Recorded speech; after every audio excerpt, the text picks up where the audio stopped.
최고치 기록을 세웠던 뉴욕 증시는 완만하게 하락했습니다. 보잉과 캐터필러 등 기업 실적이 기대치에 못 미친 데다 고점에 대한 부담이 투자자들의 매수 심리를 꺾어놓았습니다. 시장에 따르면 분기 실적을 공개한 S&P 500 기업 가운데 80%가 이른바 어닝 서프라이즈를 연출했지만 큰 도움은 되지 못했습니다. 737 맥스가 두 번 연속 추락하며 어려움을 겪던 보잉의 올해 1분기 실적이 크게 악화된 것으로 나타났습니다. 사고 여파는 더욱 확대될 것으로 보이는 가운데 보잉은 올해 실적 가이던스도 내놓지 못했습니다. 보잉 측은 이미 발표한 올해 가이던스는 사고 영향을 반영하지 않은 수치라며 새로운 가이던스는 관련 불확실성이 커 추후 발표할 것이라고 덧붙였습니다. 국제유가가 미국의 대이란 제재 여파에서 다소 벗어난 분위기입니다. WTI는 0.6% 하락해 배럴당 65달러 89센트에 거래 마쳤습니다. 미 원유 재고가 증가한 것도 투자 심리를 위축시킨 것으로 분석되는데요. 미국 에너지정보청에 따르면 미국의 원유 재고는 지난주 약 550만 배럴 늘어 전문가 예상치 40만 배럴을 크게 웃돌았습니다. 블룸버그 통신에 따르면 달러 인덱스는 97.67로 2년 만에 최고치를 기록했습니다. 미국 경제가 견조한 성장세를 이어가는 것이 달러화 강세를 부추기고 있는데요. 여기에 달러 대체제인 금 가격은 지난 2개월 동안 6% 떨어지며 올 들어 가장 낮은 수준이지만 더 하락할 것이라는 예측이 나오고 있습니다. 네, 시청자 여러분 안녕하십니까. 글로벌 시황을 연구하고 공부하고 또 시청자분들에게 전해드리는 곳 머니투데이 글로벌 랩입니다. 오늘도 생방송으로 힘차게 또 1시간 동안 시작해보려고 하는데요.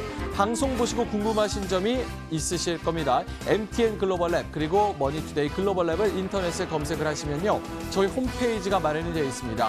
홈페이지 들어오시면 전문가분들 그리고 연구원분들과 1대1로 소통할 수 있는 Q&A 섹션이 마련이 되어 있고요. 또 다양하게 다시 보기 컨텐츠들도 준비가 되어 있습니다. 놓치신 부분 다시 보기를 하면서 공부를 해보셔도 좋을 것 같고요. 그 부분은 또 1대1로 프라이빗하게 저희에게 문의를 주셔도 참 좋을 것 같습니다. 자, 뉴욕 증시 마감 상황부터 살펴보도록 하겠습니다. 사상 최고치를 기록을 하고 나스닥과 S&P 500 그리고 다우존스가 소폭 하락하는 그런 모습을 보였습니다. 0.2%가량 나란히 3대 지수가 모두 하락을 했는데요. 일단은 보잉과 캐터필러 등 이렇게 대기업들, 글로벌 기업들의 실적이 기대치에 못 미친 데다가 고점에 대한 부담감 여기까지 겹치면서 투자자들이 적극적으로 매수에 나서지 못하는 점 오늘 0.2%가량 하락으로 결과적으로 나왔습니다.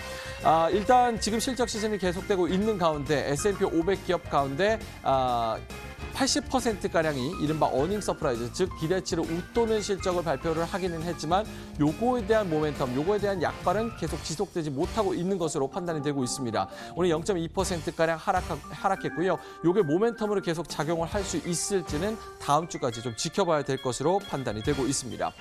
자, 개별적인 종목 이슈 알아보도록 하겠습니다. 오늘 특징주인데요. 첫 번째로는 47%가량 오른 나스닥에 상장되어 있는 글로벌 이글 엔터테인먼트입니다. 미국의 기내에서 오락 그리고 엔터테인먼트 접속을 제공하는 서비스 제공사인데요. 일단은 중국 쪽에서 옛날에 한번 요거를 인수하겠다 M&A 제안이 있었는데 국가 안보를 핑계 삼아서 트럼프 대통령이 거절을 한 적이 있습니다. 오늘 특별한 이슈가 없이 47%가량 올랐고요. 두 번째로는 뉴욕 증권거래소에 상장되어 있는 피어원 임포츠입니다. 오늘 35%가량 올랐는데요. 가정용 침구, 가정용 가구, 식기, 조명 이렇게 장식품들을 소매점과 이커머스에서 판매하고 있는 체인점입니다. 35%가량 오르면서 오늘 급등세로 마감을 했고요.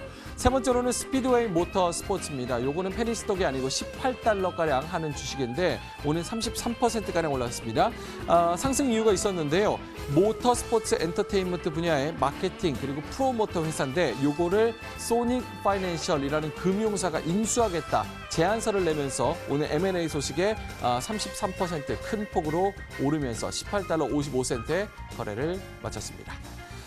자, 오늘 뉴욕 증시 전반적인 상황 알아봤고요. 글로벌 증시 상황 좀 더 디테일하게 알아보도록 하겠습니다. 시황센터의 김민지 앵커 연결합니다.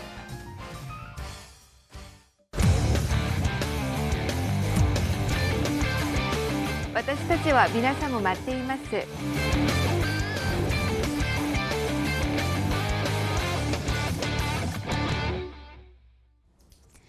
네, 현재 시간 수요일장 글로벌 주식시장 움직임은 어땠을까요? 지금부터 저와 함께 살펴보도록 하겠습니다. 하루 전 이 시간에는 미국 증시의 사상 최고치 경신 소식을 전해드렸는데요. 오늘은 장중에 새로운 뉴스가 거의 없었다고 이야기해도 무관할 만큼 조용한 분위기에서 고점에 대한 경계감만을 안고 움직인 하루였습니다. 미국부터 출발해서 하나씩 조금 더 이야기 나눠보죠. 자, 마감 지수부터 살펴보시면 다우 지수가 0.22%, 나스닥과 S&P 500 지수 역시 0.2% 정도의 하락률을 기록한 오늘 하루였습니다. 주요 기업 실적이 서프라이즈로 오늘은 나오지 않았습니다. 특히 보잉과 같은 경우는 실적 가이던스도 제시하지 못했는데요. 그랬기 때문에 시장은 더욱더 위로 올라서 탄력을 좀 상실한 모습도 있었습니다. 여기에다가 장 마감 후에 주요 IT주의 실적 발표가 예고된 상황이었기 때문에 이를 기다리겠다라는 심리도 강했고요. 그리고 하루 전에 워낙 사상 최고치를 경신했기 때문에 일단 더욱더 강한 촉매제를 기다리는 모습이었는데요. 실적에 관해서 더욱더 강한 신호, 그리고 미중 협상에 대해서 조금 더 강한 신호, 여러 가지 호재성 재료를 기다리겠다라는 시점이었습니다. 여러 전문가들은 지금 미국 주식시장이 조정이냐 아니면 레벨업이냐 여기에 갈림길에 있다라는 진단 내리기도 했는데요. 나스닥 같은 경우는 장 초반에 장중의 사상 최고치를 경신하기도 했습니다. 그러나 이후에 다시 꺾이면서 결국 마이너스로 거래가 마감이 됐고요. 8,100선이었습니다. 자, 지금 미국 주식시장에서는 개장 전, 개장 중보다 더욱더 중요한 소식이 개장 후의 움직임인데요. 주요 IT주의 실적이 지금 연이어서 전해지고 있습니다. 페이스북과 마이크로소프트의 1분기 실적이 발표됐는데요. 말 그대로 시장을 환호시키면서 현재 시간외 거래에서 급등세를 연출하고 있습니다. 자, 이 점이 미국의 시장에 바로 다음 날 어떤 영향을 미칠지 보셔야겠는데요. 반면에 테슬라 같은 경우 실적 발표 이후에 하락까지는 아니지만 계속 시소 장세를 연출하면서 불안정한 흐름 보이고 있다는 점까지 참고를 해보도록 하겠습니다. 자, 실적에 대한 이야기는 조금 더 잠시 후에 나눠보도록 하고요. 미국 장중 이야기는 여기까지 하도록 하겠습니다. 유럽으로 넘어가서 흐름들 보시죠. 범유럽 지수가 소폭의 하락률을 기록한 가운데 독일 증시 상승, 유일하게 주요국 가운데 독일이 상승했고요. 프랑스와 영국 증시는 하락권에서 거래 마감이 됐습니다. 유가가 약세로 꺾이면서 에너지주의 하락폭이 좀 크게 나타났고요.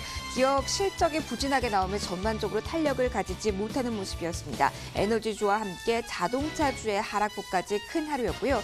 그리고 독일 증시가 이날 상승권에서 거래 마감이 되긴 했지만 독일의 경제 지표가 부진하게 나오면서 시장에 우려를 사고 있다는 부분도 알고는 계셔야겠습니다. 독일의 4월 기업 상경지수가 나왔는데요. 예상을 밑도는 것으로 나오면서 계속 내리막길을 거두면서 독일의 경기에 대한 우려는 시장 안에서 겉으로 드러나고 있지는 않지만 내부적으로 커지고 있는 상황입니다. 아시아로 가보시죠. 아시아 주식시장과 같은 경우는 일본과 같은 경우 하락, 그리고 중화권 증시 전반적으로 플러스권에서 거래 마감이 됐습니다. 탄력 자체는 크진 않았는데요. 일본 증시 먼저 보시면은요, 이 안에서 자동차주의 흐름이 어제 특징적이었습니다. 장중에 닛산 자동차가 판매 부진을 이유로 실적 전망을 하향할 것임을 예고했다는 소식이 돌면서 하락폭 깊었는데요. 장 마감 후에 실제로 실적 전망을 하향했다는 소식이 전해졌습니다. 이 점은 유럽까지 넘어가면 자동차 전반적인 약세를 주도했다는 점 체크해드리겠고요. 상하이 종합지수는 장중 변동폭이 크긴 했습니다만 결국 소폭의 상승으로 거래 마감이 됐습니다. 인민은행이 유동성 공급에 나섰다는 소식이 어느 정도 하단을 받쳐준 것으로 분석이 되는데요. 그러나 지준율 인하에 대해서는 속도를 조절하겠다라는 코멘트가 나왔다는 점도 꼭 체크를 해두셔야겠습니다. 대만 각권지수 장 막판에 상승권을 올라서면서 소폭의 상승을 기록한 어제 하루였습니다. 인도와 동남아시아 주식시장도 보시죠. 상승 흐름이 조금 더 우세했습니다.